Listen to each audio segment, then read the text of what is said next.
How am I going to top that? That was my whole speech. Thank you so much, Janet. Janet and I got to work very close together. When you produce something, and we were in the trenches at meetings every week, and I was calling up Jessica Alba going, you have to come. We did a lot for the Almas, and I remember, calling catering services and we need food. We need to feed a crew. I remember calling L'Oreal with David Chavez, who helped us produce the Almas, going, you have to buy the ad space. And not at a reduced price. You have to buy, just call on everybody and all their resources. So I'm excited. We're actually planning the next Almas. I will be producing and hosting again. So I'm going to be excited for that. People keep telling me, why is it important for you to represent the Latin community? And, now that you have this voice with this show called Desperate Housewives, and I have been doing this for a very long time, way before Desperate Housewives. I actually met Mickey Ibarra when we were campaigning for Gore many years ago in Colorado with Dolores Huerta and who else is there? Charlie Gonzalez. We play poker together in San Antonio. I have to tell you, he is the worst poker player. Who gets so far. He made like 4th place out of 60 people, not knowing what he's doing. Makes me so mad. I've known Solomon Ortiz my whole life, being from Corpus Christi, Texas. I remember his campaign signs in our yard when I was little, and it would get in the way of my soccer ball. But I've known him for a long time. I have worked a lot with Alex Nogales with the Media Coalition. They have a strong alliance with ABC and Alex Wallow. I just did the NHLI conference in San Antonio with Lydia. Talk about a room full of ambition and drive. You had a bunch of Latinas together and then rally them up, and we just want to go and paint the town red. My God. It was a great conference, a great organization. I was also in Washington my first year of Desperate Housewives with Felix Sanchez. Where's Felix? I can't see him. Oh, okay. And the National Hispanic Foundation for the Arts honored me as being the most recognizable Latino in the history of television. And I was floored because I thought, this can't be happening in 2005. There has to be someone way more viewed than me. And they said, no, that's about it. And since then, I think a lot of more Latin roles were created because they saw the success of having a Latino on television. And so I'm really grateful for everybody who I've worked with. I'm looking forward. I've always been a part of MALDEF for the longest time, and so I want to look forward to working with John and all the issues that we have to face now with our wonderful new Congress. So excited. But I'm here today to announce my candidacy for President of the United States. Oh, I'm sorry, that's the wrong speech. I'm only 31. I've got to like 2012. No. Actually, a lot of people ask me if I'm interested in ever running for office, and I was like, no. I mean, could you imagine the TV ads that they would run based on me as Gabrielle? I mean, this year, I think in the last 2 years, I've had an affair with a gardener and a teenager. I faked a paternity test. My husband went to prison, and I threw him out a window. Okay, so I could probably win in California, but nowhere else. No. I have to admit, I have to follow politics more closely. I try to watch, CNN and Headline News and read my paper. And when they first told me that a woman was the number one spokesperson and leader in the Democratic Party, I thought they meant one of the Dixie Chicks. And found out it was Nancy Pelosi. Very excited. Very excited. It's a historic time in America that we now have the first female speaker of the House, Congresswoman Nancy Pelosi, and it really shows the difference between Hollywood and Washington, because in Washington, a 66-year-old woman gets the best role. Yeah. I want to thank you, Mickey, for inviting me today to speak at this luncheon. I'm very honored. I don't want you guys to think of me as your keynote speaker. Just think of me as a temporary guest worker today. And I know a lot of you only know me know about me from what you read in the tabloids, and I have to tell you, the tabloids are the second most inaccurate, defamatory publications in history. I think the first is negative campaign ads. Yeah, it was an honor for me. Absolutely. Poor Bob. It was an honor for me to be introduced by Janet and the president and CEO of NCLR, who I've worked very closely with, and I'm always with you in your fight for improving opportunities for all Latinos. I want to mention my friend David Damien Figueroa. He's the one that he's like my philanthropic advisor. He's the one that got me involved in MALDEF and LULAC and NCLR and the United Farm Workers and Dolores Huerta Foundation. So he's gotten me more work than my agent. But I do assure you, this is my work. This is my livelihood. I always say Desperate Housewives is my job, but this is my work. And so I'm always pleased to be able to lend my name and speak whenever I can.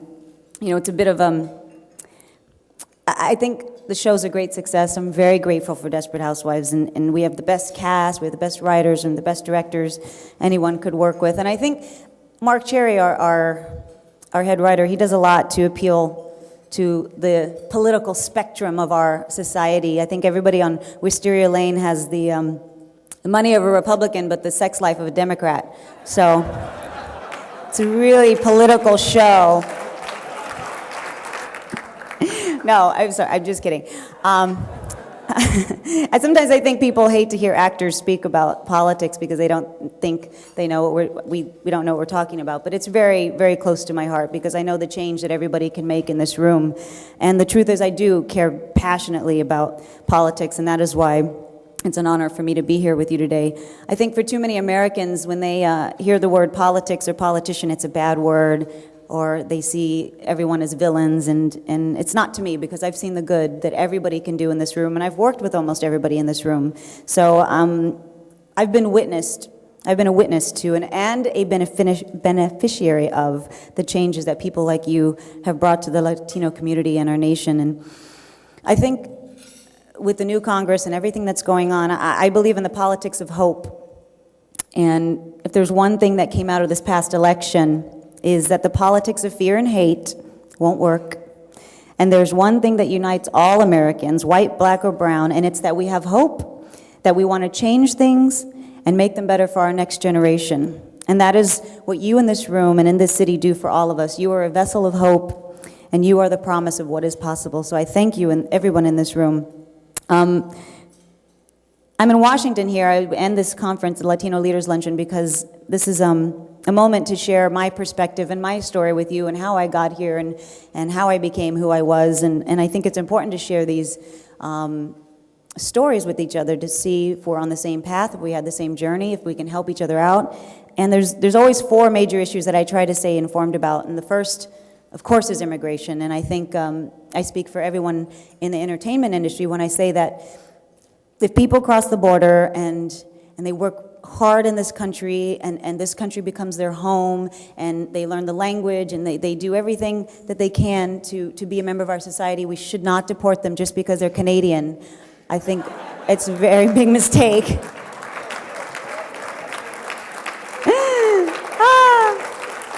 Canadians are Americans too. Both parties tried to address the immigration issue this year, but a 700-mile fence on a 2,300-mile border is not the sole answer for it, and it won't stop those who want to come in, and it has no effect whatsoever on the millions of immigrants already here. Over 60% of illegal immigrants here have been here over 5 years, and under our laws, their children are born here, and they're American citizens, and a nation that believes in family values could not ignore the fact that they are part of the American family. So I know that so many people come down on so many different sides of the immigration issue, and I definitely don't have the solution, nor do I pretend to know what the solution is, but I do have hope. We have a new Congress, a new bipartisan spirit of the cooperation in the Capitol, and I believe that it's going to go a long way towards bringing true and fair immigration reform, and one part of the solution is helping our immigrant population. In helping our immigrant population is putting a greater emphasis on the second issue I care deeply about, which is education. My parents drilled it in to me and constantly stressed to me and my sisters that we have to have a good education. And from what I've read, there's a direct connection that bridges immigration reform and education, and it's called the DREAM Act. I can think of no better way. The fourth issue I am involved with is to protect the environment. This past election in California, I was really blessed to work on California's Proposition 87, which was aimed at reducing our consumption of oil and promoting alternative energy sources. And I got to campaign on it one day in San Francisco with President Clinton. And I have to admit, I was really nervous. I spent all morning, I was on the internet researching, making sure I knew everything just in case he asked me a question about Prop 87 and energy fuel and oil and everything. And he turned to me and he said, "Thank you for being here, Ms. Longoria. I just want to ask you one thing." And I said, "Yes, Mr. President." And he said, "Who gets killed off this week?" Housewives. And I didn't tell him. You have to watch it. No. Although, Prop 87 did not pass, if you know, it did not pass this time, but it did begin this amazing dialogue in the state and across the nation that I believe will result in soon finding affordable alternative energy sources, and that's really important to me. I know a lot of you wonder how I got here and what my journey was, but I'm from Corpus Christi, and my journey began with this fact. Yeah. I'm from Corpus. I was born and raised in Texas, and my family has been there since the 1800s. We have actually the same Spanish land grant from 1780s. That's the same land we're on now. So, when people say we didn't cross the border crossed us, that is so true in our case. One day we were Mexican, the next day we were Texan, the next day we were American. So, when we were in Texas, when my ancestors were in Texas, the only minority were Anglos. And so for me, my family was deeply rooted in Texas, and I was raised in the middle-class home, youngest of 4 girls, and I find it funny when people in Washington talk about fighting between 2 parties. If you want fighting, grow up with 3 Mexican sisters. I have very loving parents. They're wonderful, and they kept my mind focused on 2 things: going to church and going to college. And perhaps just as important as that focus, they made me believe in the power that each of us have in ourselves, and it was their belief in me that made me believe in myself and made me really have the courage to move out to LA and pursue my dreams and find out all the opportunities and possibilities America has to offer.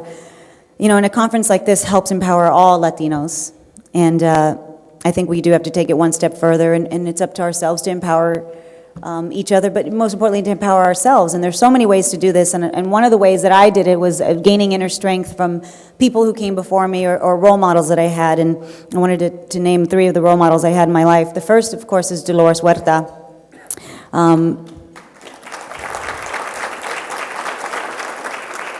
Growing up, she faced discrimination, poverty, and the turmoil of a broken home.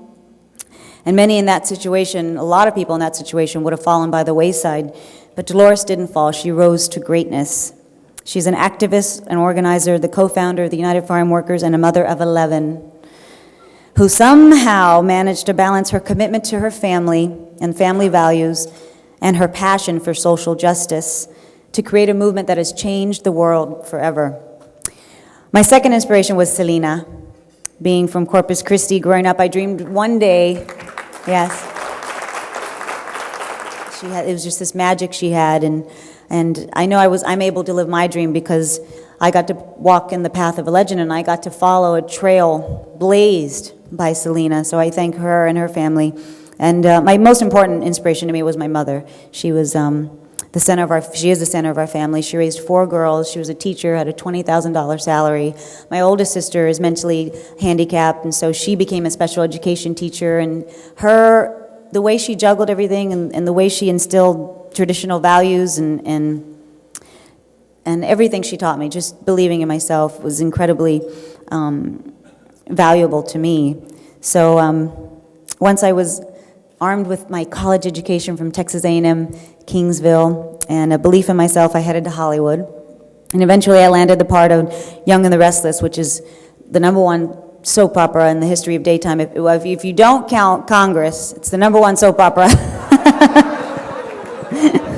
The #1 soap opera in the States. But no, somehow I got the part. I remember standing in line with 200 Latinas outside CBS in line, and it was the first contracted Latino role in the history of Young and the Restless. They always had guest stars, and they always had supporting roles, and this was the first 3-year deal that they were going to give, so I think everybody was there. And after that, I landed a few more roles, and then, of course, the role of Gabrielle on Desperate Housewives. And she's made television history because she's the first Latino to have a white gardener. I think that's the biggest barrier we broke with Gabrielle. The truth is, it is a very exciting time for us. Alex stated, it's an exciting time for Latinos in the industry. Instead of, in the past, we always played criminals and thugs going to jail, and now we play CEOs and members of Congress, and we still end up going to jail, but at least we are improving the roles that we get to play. But I'm really excited about the progress we've made. We've gone from minor parts to starring parts to producing parts. The Latinos in the industry range from established people like George Lopez to up-and-comers like America Ferrara, and we're not just actors. Yeah. We're not just actors anymore, we're now producing. Salma Hayek is the driving force behind Ugly Betty. It's a wonderful TV show, and she brought it to the table and is an active producer.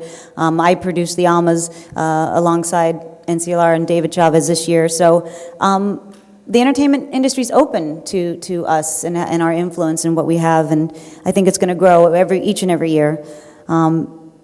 There are a lot of reasons why I fight for Latino causes, and I think the first is because the powers that be see that we're a growing market. And in Hollywood, networks and studios, they don't really care about your color of skin, brown, white, black. They care about the color of money, which is important for our society because we have such a huge buying power. And second reason I think our future is bright is because I have such high hopes for Latinos in America because we are America. And I think the future will bring... I think our future in the entertainment industry is the same as our history here in America is if we come here, we come to this land of Hollywood, and we work hard, and we start from the bottom, and we work our way up, and we keep our values and our belief in the opportunities, then we're going to have tremendous impact far beyond our numbers. And I'm just excited to be a part of that. I'm extremely honored to be asked to speak today. Mickey told me I'm the second non-elected official to speak, but the first Hollywood person to come speak, so I was very nervous. But I thank you for listening, and I will continue to walk with you on this journey that we're going to continue to walk down in this nation. So thank you so much for letting me be here.